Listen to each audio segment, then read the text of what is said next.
موجودہ حالات ایسے ہو چکے ہیں جس میں خواتین کو خود کے دفاع میں آگے آنا ہوگا، اور ایسی صورتحال میں جیسا کہ ابھی آپ نے ریسنٹلی واقعہ بھی دیکھا گلستان جوہر بلاک 4 میں جو واقعہ پیش آیا کہ ایک ذہنی مریض جس نے ایک خاتون پر حملہ کیا اور اس کو خود کو بچانے کے لیے مزاحمت کرنا پڑی اور وہ وہاں سے بھاگنے پر مجبور ہو گیا. تو یہ تیاری ہر خاتون کے لیے ضروری ہے کہ وہ مینٹلی پریپیئر ہو، فزیکلی فٹ ہو کہ ایسے کسی بھی مینٹلی انسٹیبل شخص کا مقابلہ کر سکے.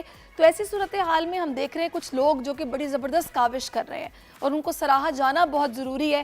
تو ہم نے ایسے کچھ مہمانوں کو اپنے اسٹوڈیوز میں دعوت دی ہے. اس وقت میرے ساتھ موجود ہے جناب زینب بروہی صاحبہ جو کہ prime minister national innovation award ان کو ریسنٹلی ملا ہے، اور خواتین کیسے خود مختار ہوں گی یہ انہیں گائیڈ کرتی ہیں، لیڈ کرتی ہیں. اور ساتھ میرے موجود ہیں جناب خود محافظ فاؤنڈیشن کے فاؤنڈر بھی ہیں، اور بنت اہن آپ کا پروجیکٹ ہے جس پہ یہ کام کر رہے ہیں اور خواتین کو سٹرونگ بنایا جا رہا ہے معاشرے کی.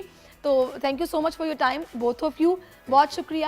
پہلے تو مجھے یہ بتائے گا کہ یہ جو آپ نے پروجیکٹ شروع کیا اور خود محافظ فاؤنڈیشن، یہ کیسے خیال آیا، شروع کیسے ہوئی؟ خود محافظ ثانیہ آرمی پبلک اسکول سے انسپائرڈ ایک آرگنائزیشن ہے. ہمارا ایسا ماننا ہے کہ ہمارے بچوں کو، خواتین کو، ہر عمر کے افراد کو سیلف ڈیفنس ٹرینڈ ہونا چاہیے.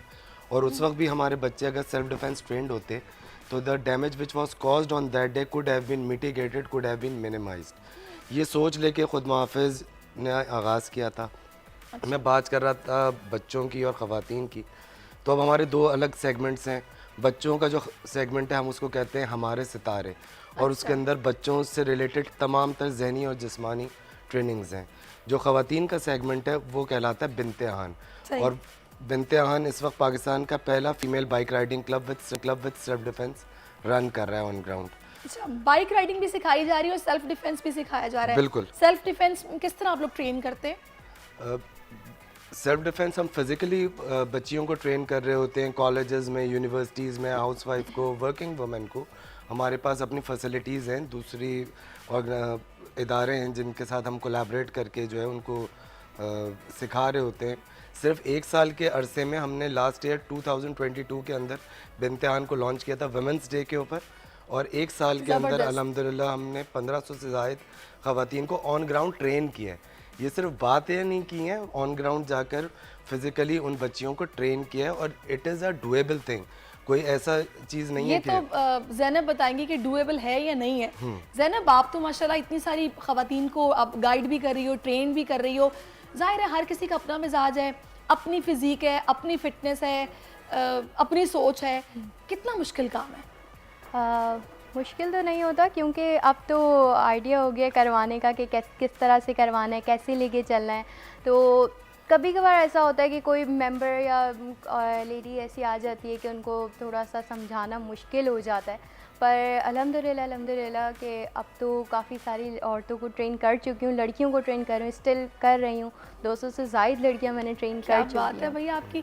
اچھا، یہ جو آپ کو ماشاءاللہ سے بھی ایوارڈ جو ملا ہے prime minister national innovation award, اس میں انوویٹیو کام جو آپ نے کیا ہے، میں چاہوں گی اس کو ذرا ہائی لائٹ کریں کہ جو آپ ٹرین کر رہی ہیں کس طرح کر رہی ہیں. ظاہر ہے کوئی ٹیکنیک تو ہوگی نا، کس طرح کرتی ہیں؟ اصل میں بائک رائڈنگ تو تقریباً 2-3 لوگ اور بھی کروا رہے ہیں.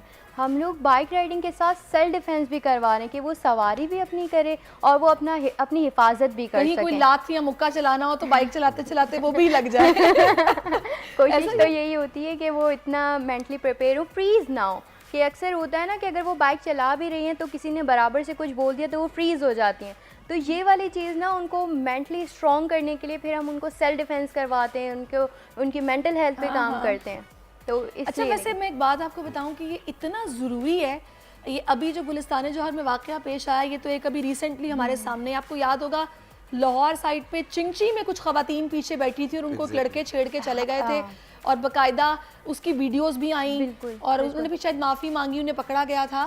تو یہ بہت ضروری ہے کہ خواتین کو اس حوالے سے اپنے ڈیفنس آتا ہو یا پھر ان کو پتا ہو کہ آن دا اسپاٹ ہمیں ریئیکشن کیا دینا ہے. ایگزیکٹلی. دیکھیں پاکستان میں اگر آپ خواتین کا مین مسئلہ دیکھیں گے نا، یا ایز این پیرنٹ بھی بہت سارے لوگ ہمیں دیکھ رہے ہوں گے، تو لاکھوں خواتین کے خواب اس وجہ سے پورے نہیں ہوتے کہ سب سے میجر ان کی حفاظت کا مسئلہ، دوسرے نمبر پہ ان کے ٹرانسپورٹیشن کا پرابلم. کہ اگر کالج یونیورسٹی بچی نے جانا ہے تو وہ کیسے جائے گی, آنا جانا کیسے کرے گی. اوبیسلی اس وقت جو ٹرانسپورٹیشن موڈز ہیں, گھر والے ٹرسٹ نہیں کرتے نا کسی پہ اپنے علاوہ, اور فائنینشلی بھی فیزیبل نہیں ہے نا. جو پاکستان کی 70 to 80% آبادی ہے, اس کے لیے تو فائنینشلی پرائیویٹ ٹیکسیز یا چیزیں لینا فیزیبل نہیں ہے. اور پبلک ٹرانسپورٹ کے اندر ہیراسمنٹ کے ایشوز ہیں. اس کے اندر اگر آپ چنگچی ہو یا بسز ہوں, ایون کوئی بھی آپ پبلک موڈ لے لیں, تو اس کے اندر ہیراسمنٹ کا کہاں پر ایسا ہے جہاں یہ مسئلہ نہ ہو.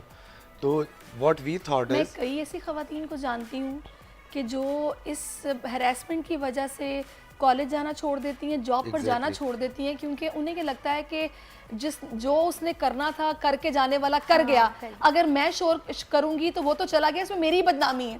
تو وہ یہ سوچتی ہیں کہ ہم بہتر ہے کہ گھر پہ اس ٹراما سے باہر بھی نہیں آتی اور اپنا کریئر وغیرہ سب کچھ پڑھائی چھوڑ کے سب کچھ چھوڑ کے بیٹھ جاتی ہیں گھر پہ.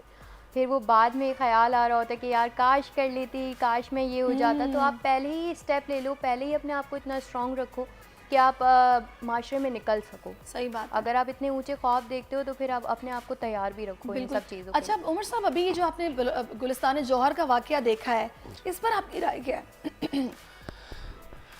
دیکھیں, عمومی طور کے اوپر مختلف معاشروں میں یہ چیزیں کہیں نہ کہیں ایگزسٹ کرتی ہیں. ہمارے یہاں کچھ زیادہ ہیں.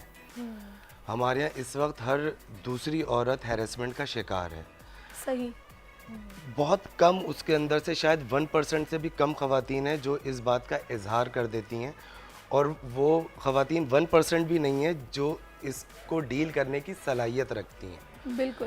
اگر ہم اپنی بچیوں کو ان مشکل حالات سے تیار کر دیں تو یہ پرابلمز ارائز ہونا, مطلب کہیں نہ کہیں معاشرے میں چیزیں ختم تو نہیں ہوتی, لیکن اس کی شرح جو ہے وہ میٹیگیٹ ہو جاتی ہے, وہ بہت مینیمائزڈ ہو جاتی ہے. ضرورت اس چیز کی ہے کہ ہمیں اپنا فوکس ڈیولپ کرنا پڑے گا regarding mental and physical health.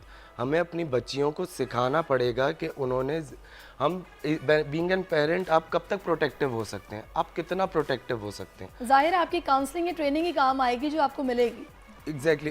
آگے جا کے پھر ڈومیسٹک وائلنس کے ایشوز ہوتے ہیں. میں اسی طرف آ رہی تھی. مجھے آپ بتائیے گا زینب کہ اب یہ تو ہم وہ بات کر رہے ہیں کہ جو ہمیں شاہراہوں پر یا گلی محلوں میں اس طرح کے واقعات نظر آتے ہیں اور ہم کہتے ہیں کہ اس نے کیا کر دیا, اور اس بیچاری خاتون نے بس اپنا جس طرح بھی دفاع کرنا تھا کیا. کئی ایسی خواتین ہیں جو اپنے ریلیٹیوز کے ہاتھوں اپنے گھروں میں ہراس ہو رہی ہیں, ان کو آپ کس طرح سے گائیڈ کرتے ہیں یا بتاتے ہیں؟ ان کو سب سے زیادہ, میں نے جیسے بات کی تھی نا کہ کچھ عورتوں کو ٹرین کرنا بہت مشکل ہوتا ہے, ان کو سب سے زیادہ ٹرین کرنا مشکل ہوتا ہے کیونکہ وہ چیز وہ لوگ ایکسیپٹ نہیں کر رہے ہوتے, یا گھر والے بول رہے ہوتے ہیں کہ چھوڑ دو, رہنے دیتے ہیں. ڈومیسٹک وائلنس کو تو اس طرح سے اگنور کر دیتے ہیں کہ اس کو صبر کا نام دے کے کہ صبر کر لو, ٹھیک ہو جائے گا, اس لیے کر لو, اس لیے کر لو. تو آپ نے اس کے لیے بھی اسٹیپ لینا پڑتا ہے کہ آپ اس کو جواب دے سکو. اچھا چلیں آج آپ بتائیں نا کہ اسٹیپ پھر کیا لیا جائے. آپ نے سب سے پہلے تو یہ نہ ہو کہ اکثر مجھ سے بھی لوگ پوچھتے ہیں تو کیا اپنے شوہر پہ یا اپنے بھائی پہ, باپ پہ ہاتھ اٹھا دیں. تو میرا یہ کہنا ہوتا ہے کہ آپ پہلے اپنے آپ کو خود کو مینٹلی اسٹرانگ کرو. جب آپ ایک دفعہ اس کا ہاتھ پکڑ کے روک دو گے نا تو وہ دوبارہ ہاتھ اٹھانے کی ہمت نہیں کرے گا آپ پہ. یہ نہیں ہے کہ آپ اس کو چڑھ کے مارنے لگ جاؤ, پر آپ ایک دفعہ اس کا بڑھتا ہوا ہاتھ اگر روک دو نا تو وہ دوبارہ ہمت نہیں کرے گا آپ کی طرف بڑھنے کے. صرف آپ اتنا مینٹلی پریپیئر ہونے چاہیے, آپ کی آواز میں اتنا زور ہونا چاہیے کہ آپ کو وہ دوبارہ پلٹ کے آپ کے اوپر تشدد نہ کرنے کی کوشش کرے. اور اگر زیادہ کچھ تشدد ہو جائے تو پھر آپ سیلف ڈیفینس کی طرف آئیں کہ آپ اس کو اپنے آپ کو گرپنگ سے چھڑا سکیں, یا اپنا وہ اگر آپ کو گلا, اکثر لوگ گلا دبا دیتے ہیں تو آپ گلا دبا رہے ہیں, اس کے لیے پھر اچھی خوراک اور اچھی صحت کا ہونا بھی ضروری ہے. اچھا عمر, مجھے فائنلی بس آپ یہ بتا دوں کہ ٹائم بالکل ختم ہو گیا, آپ کے نیکسٹ پلانس کیا ہیں؟ اب ہم یہ چاہتے ہیں کہ اس وقت ہم نے ایک نیشنل ایوارڈ پہ چلا گیا, ہم آلریڈی جیت چکے ہیں. ٹھیک ہے, سندھ گورنمنٹ کو ہمارے ساتھ آن بورڈ ہونا چاہیے. چلیں جی, اللہ کرے کہ سندھ گورنمنٹ بھی آپ لوگوں کے ساتھ آن بورڈ ہو اور یہ معاملات یہ کام ذرا جلدی ہو جائیں. عوام کے لیے ایک اور مشکل, آٹے کی عدم دستیابی پر عوام پریشان. آٹے کی فراہمی خاصی مشکل کا شکار ہے اور عوام کو مشکلات کا سامنا ہے. شدید گرمی میں یوٹیلیٹی سٹورز کے باہر لمبی لمبی قطاریں. گھر میں آٹا نہیں ہے, گھر والے جو ہے نا ہم لوگ تندور کے آٹا لے کے, روٹی لے کے جو ہے نا اسی پہ ہی گزارا کر رہے ہیں. بول نے نبھائی صحافتی ذمہ داریاں, پہنچائی گھر گھر یہ آواز. یوٹیلیٹی سٹور سے سستے آٹے کا حصول شہریوں کے لیے خواب بن گیا.